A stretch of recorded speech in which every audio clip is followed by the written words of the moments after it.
That thought from Sartre sets the tone for what we're talking about today. Freedom can be exhilarating, but it's also terrifying.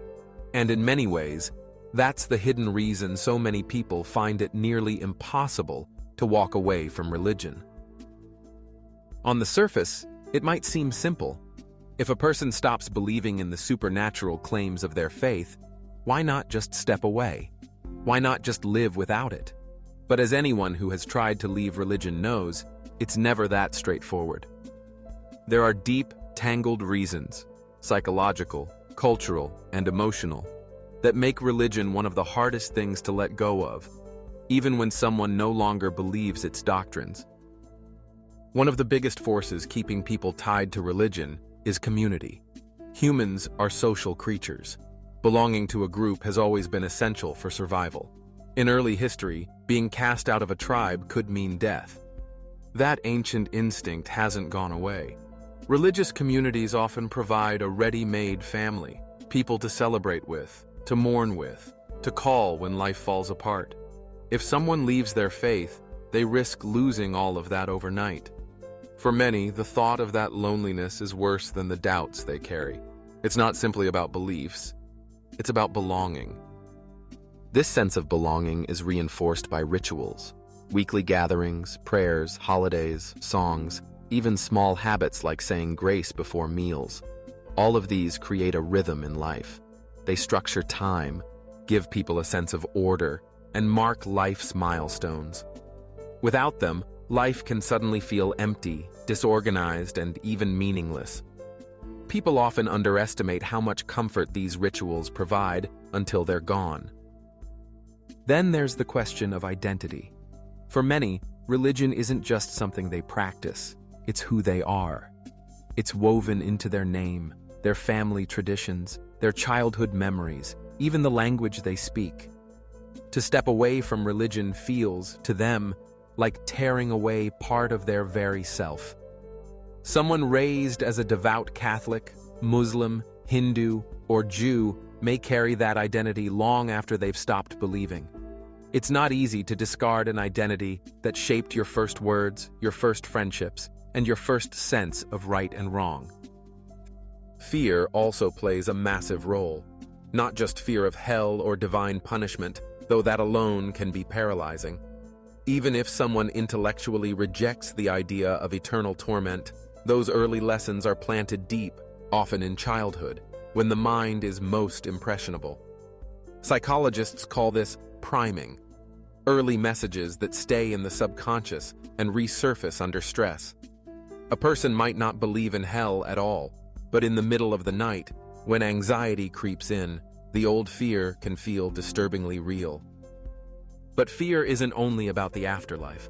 There's also the fear of consequences here and now. People worry about disappointing their parents, upsetting their children, or being rejected by friends. In some countries, leaving religion can even mean losing your job, your marriage, or, in extreme cases, your life. Even in relatively open societies, the fear of stigma and judgment can be enough to keep people silent about their doubts. Another reason people find it hard to let go of religion is morality. For centuries, many cultures have taught that morality comes from God. Without God, the story goes, there can be no real right or wrong. If someone has been raised to believe this, then letting go of religion can feel like letting go of morality itself. Even if they know that secular ethics exist, they may still feel uneasy, as though they're on shaky ground. Sociologists call this a moral dependency, the belief that one's goodness is entirely tied to divine authority. Breaking that dependency requires rebuilding an entirely new moral framework, which isn't easy. There's also the comfort of certainty. Life is unpredictable and often unfair. Religion offers simple answers. Why do bad things happen? Because it's part of God's plan. What happens after death? You'll be reunited with loved ones.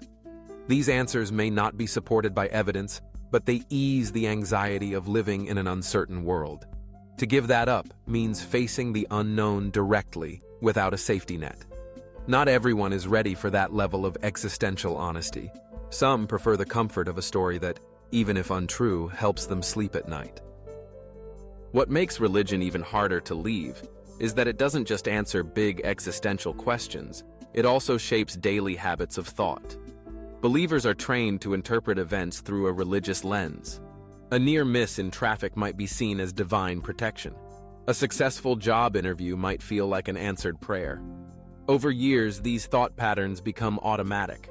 Leaving religion doesn't automatically erase them. It takes time and effort to retrain the mind to see cause and effect without inserting divine intention. Of course, there's also tradition.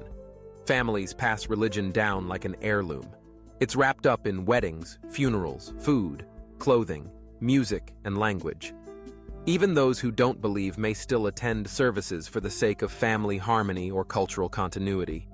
In some cases, religion functions more as cultural identity than spiritual conviction. Walking away, then, can feel like betraying one's heritage, as if rejecting not just the religion but the generations who carried it forward. Economics plays a part too, though it's rarely discussed. In some communities, the local church or mosque is more than a spiritual hub. It's a business network, a childcare center, even a welfare system. Leaving religion may mean losing access to financial support, job opportunities, or community resources. For those living on the edge, faith isn't just belief, it's survival. Another under-discussed reason people can't leave religion is habit itself. Beliefs repeated often enough become mental grooves. Even if a person no longer consciously accepts them, the habits of thought and behavior can linger.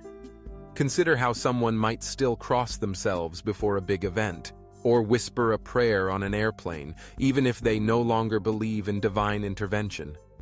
These reflexes are hard to unlearn because they're wired into the nervous system through repetition. And then there's the existential weight.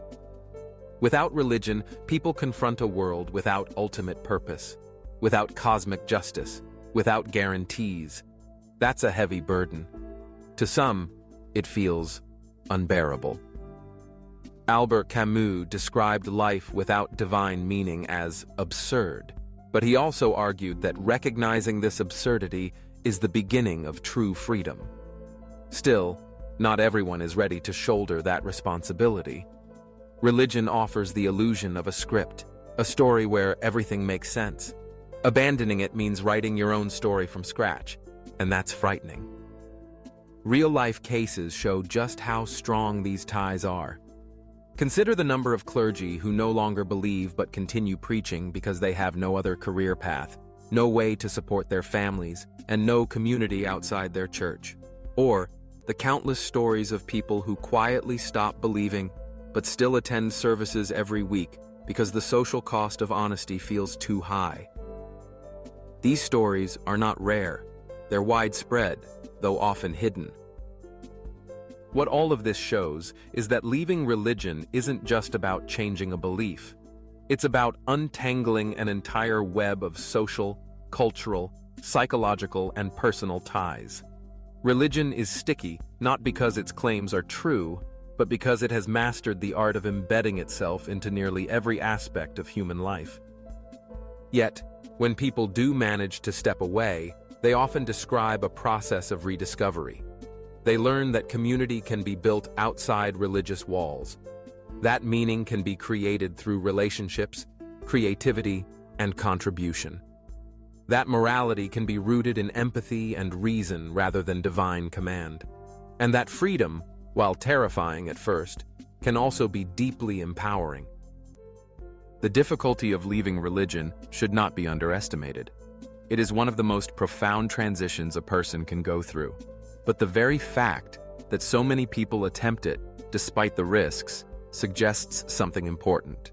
The human drive for truth and authenticity can be stronger than fear, stronger than habit, and stronger than tradition. Sartre's words remind us that freedom is never easy. It demands courage, responsibility, and honesty. But once embraced, it also allows us to live fully, not as characters in someone else's script, but as authors of our own lives.